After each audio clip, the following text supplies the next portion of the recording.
Ronaldoga xat yozdim-da o'zini ingliz tilisida. Sen legendarniy odamsan. Xuddi ustoz kabi, xuddi trener darajasidagi insonsan.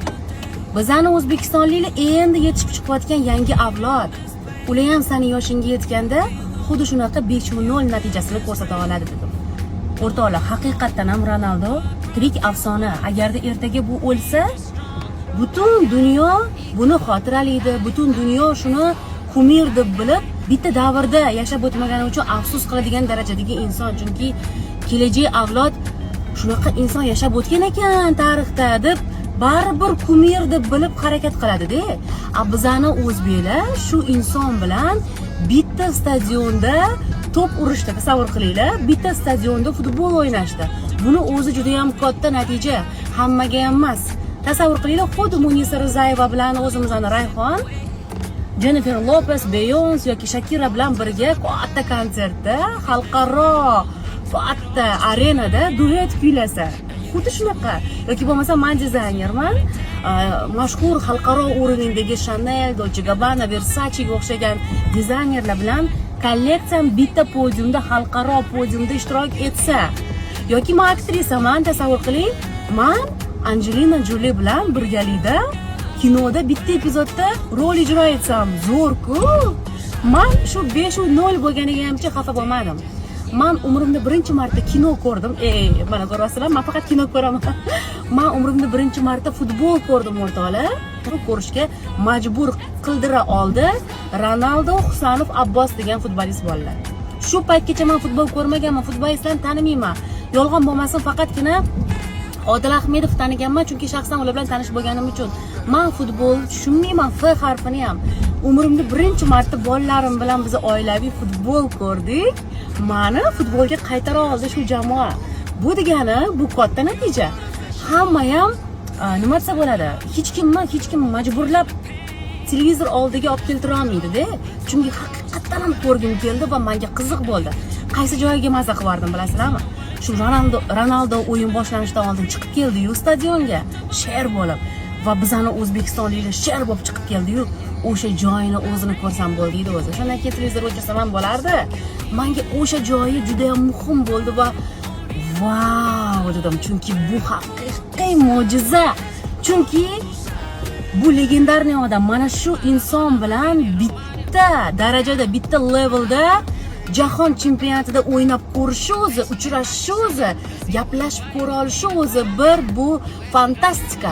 Chunki tasavvur qilinglar, Michael Jackson o'lib ketgandan mana o'ldi ketdi bu inson. Lekin undan keyingi yangi tug'ilib o'sayotgan pokoleniya, yangi avlod Michael Jackson degan odam yashab o'tgan ekan, shunaqa dunyo pop qiroli bo'lgan ekan, ham raqqos, ham professional xonanda bo'lgan ekan deb shu insonni mana kinolarini ko'rib tushuncha hosil bo'ladi.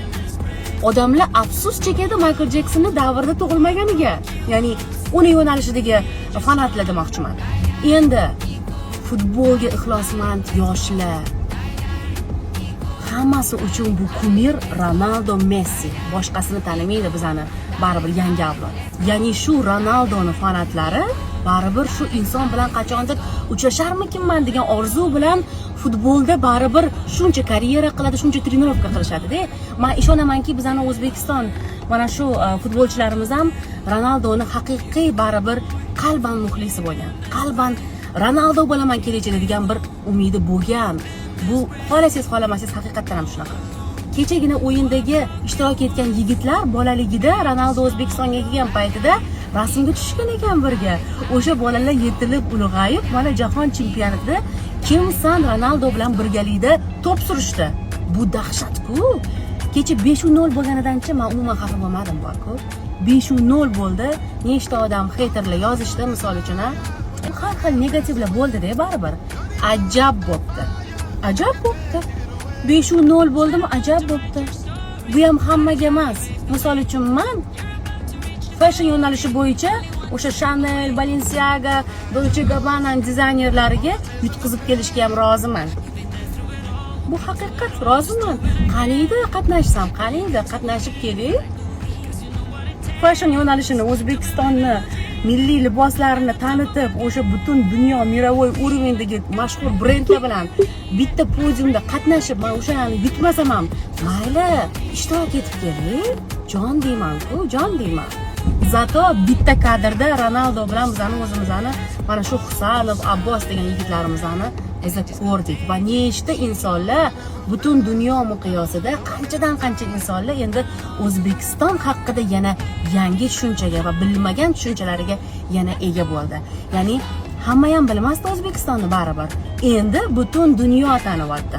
Ronaldo kim bilan o'ynayotgan ekan chempionatda desa, O'zbekiston bilan. Voy, qanaqa shahar ekan bu, qanaqa davlat ekan bu? Bilmaganlar bilib qo'yaylik deb baribir internetdan qidirganman, O'zbekiston degan tarixiy obidalarni ko'rganman. Qanaqa liboslar kiyar ekan, ularning milliy kiyimlari qanaqa ekan?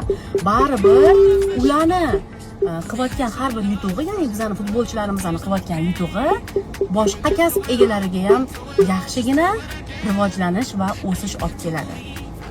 Tasavvur qilinglar, bu fantastik burilish. Butun dunyo orzu qilgan, O'zbekiston ham qachondir dunyo chempionatiga chiqadimi degan orzu bo'lgan o'rtoqlar. Biz bu narsaga erishdik va o'zbekistonlik yigitlarimizni tabriklayman. Olg'a. Men juda ham xursandman. Mana shu qarib ketgan va tirik afsona deb baribir bu Ronaldo. Yaqindagina pensiyaga chiqadigan inson. Mana shu inson bilan chempionatda birga partnyor bo'lib Kopda o'ynab birga shu stadionda birgalikda chempionatda o'yin oldimi? Shuni o'zi katta. Hammaga emas. Respect, no comment, no problem.